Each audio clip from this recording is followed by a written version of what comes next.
38.1 degrees surged to 39.1.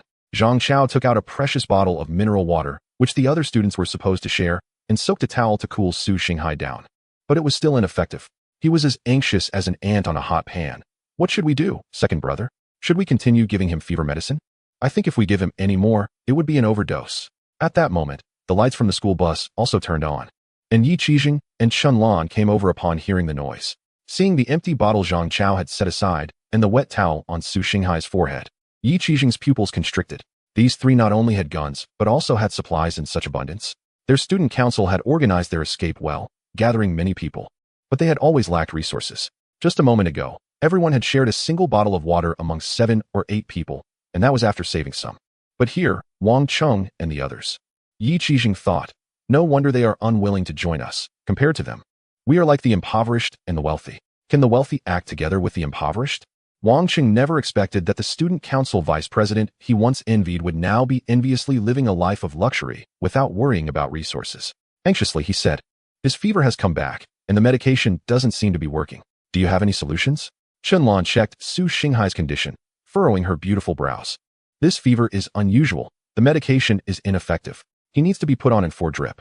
Moreover, I suspect this might not be an ordinary fever. It could be a sign of an awakening. The first half of Chun Lan's statement sent a chill down Wang Cheng's spine, but the latter part shocked him. Awakening superpowers? Is it the same as you and Xiaobai? Chun Lan nodded, her expression serious and not a joke. There are quite a few awakened individuals at our university, and several in our student council. Although I'm the only one here, from what I've learned from others, the awakening process varies depending on one's constitution. For someone like me, the ability comes naturally, but some may experience inexplicable high fevers. I've speculated that the awakening process involves ancient viruses altering the body. Therefore, those with better constitutions may have a smoother experience, while others might react more violently. We need to think of a solution quickly. Otherwise, if his fever continues like this, he might not survive long enough to awaken successfully. Listening to Chun Lan's words, Wang Cheng felt a mix of emotions, unsure whether to be happy or worried. If Su Xinghai could awaken as a superpowered individual, their team would gain another powerful ally, significantly boosting their strength. But in the current situation, while Wang Cheng had medication, where could he find a doctor for it for? Any careless operation or incorrect medication could directly endanger Su Xinghai's life. As Su Xinghai's condition worsened, Yi Qijing, having seen Wang Cheng's weapons and resources, was eager to befriend him. He changed his attitude and volunteered. I'll ask our classmates and the survivors in the security room if there are any doctors or medical students.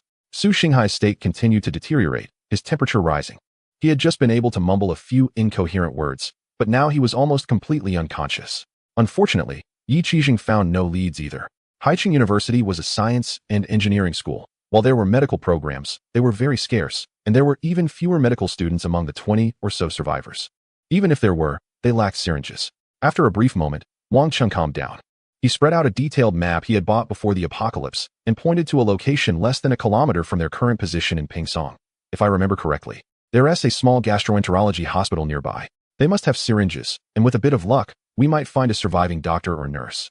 Even if we can't find one, having a syringe might allow us to try something desperate. Everyone's expressions changed. The night was deep, and going out now was extremely dangerous. Chun Lan looked at Wang Cheng. Are you going? Wang Cheng fell silent for a second. That second of silence was filled with hesitation. In this moment of hesitation, Wang Cheng was weighing his options and thinking deeply. He recalled the 3 days of despair before his rebirth, when he was just an ordinary person without any system. His leader, Su Xinghai, had been there to comfort him, and they supported each other. He also thought about this life and how far they had come together, just before he fell unconscious. His leader was still eager to take on responsibilities. In his memory, Su Xinghai was the oldest in their dormitory, a year older than Wang Cheng, always taking on the role of a big brother. Thanks to his presence, the relationships within their dormitory had always been good. While other dorms might have conflicts, they never did, which allowed them to remain united even in the apocalypse. It was worth taking this risk for Su Xinghai. Moreover, Wang Cheng believed that when Su Xinghai awoke and became an awakened one, it would only bring greater rewards for him. In the apocalypse, what could be more valuable than having a companion by your side whom you can trust unconditionally? No one truly wants to be a lone wolf in the apocalypse. It's just that companions are often hard to trust. The apocalypse was harsh, and while surviving was important, how could one bear to watch loved ones perish one by one, going against their conscience and principles? What was the point of surviving to the end if there was nothing left? A second later, Wang Cheng said firmly, "This isn't a risk, it's a necessity. Even if my leader can't be saved in the end, if I die later and meet him, I can smile and tell him that I did everything I could to save him. I can face my conscience and our years of relationship. Wang Cheng's words shook Yi Qijing and Chun Lan, leaving them with an indescribable and complex feeling. At the same time, Chun Lan and Zhang Chao spoke up together. I'll go with you. Second brother, we have to bring our leader back. Damn it. How tragic would it be to die on the path to becoming an awakened one? Chapter 30. Who is the doctor? Chun Lan took the initiative to speak, which surprised Wang Cheng a bit. However, he hesitated. Chun Lan continued. I'll go with you to keep an eye on things. You're going to find something, and the more people, the more strength we have. Don't worry. I'm an awakened one and won't hold you back. Only then did Wang Cheng nod and turn to Zhang Chao, saying, Third brother, we can't go together. You stay here and watch over our leader. I'll be back soon. Zhang Chao was taken aback for a moment, but quickly nodded without insisting. Yi Qijing said, Don't worry, if you need anything, we will definitely help. We all came from the same school. Yi Qijing had been observing everything and was genuinely moved, wanting to befriend Wang Cheng and the others.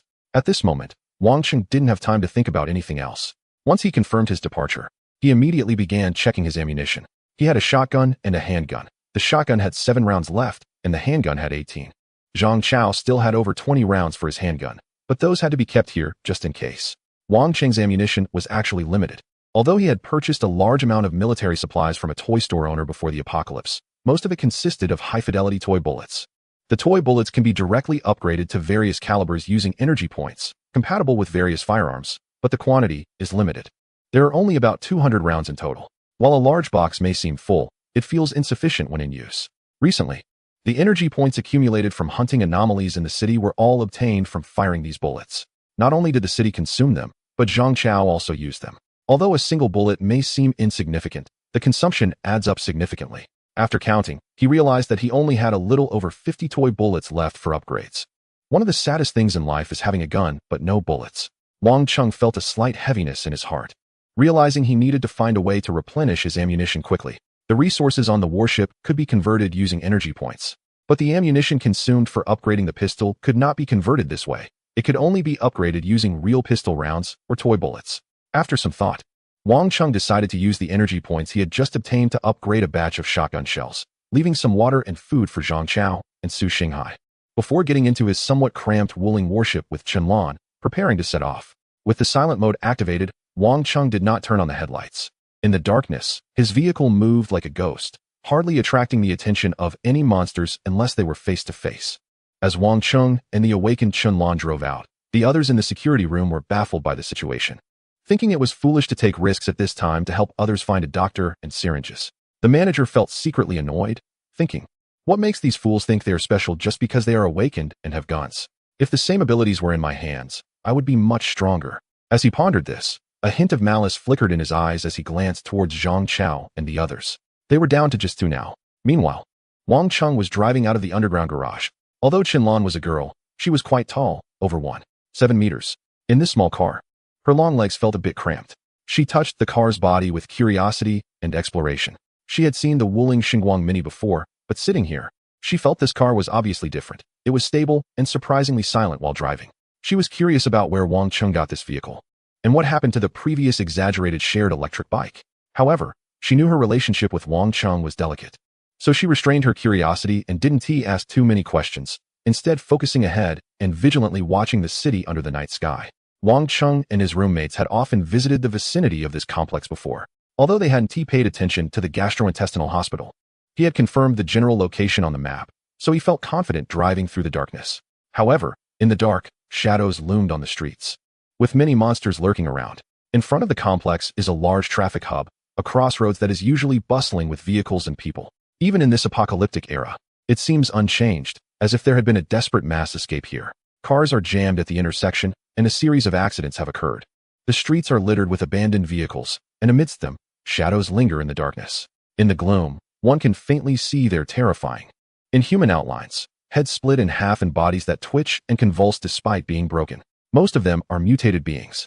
Wang Cheng slows down the vehicle, silently gliding through them. He doesn't want to disturb these monsters.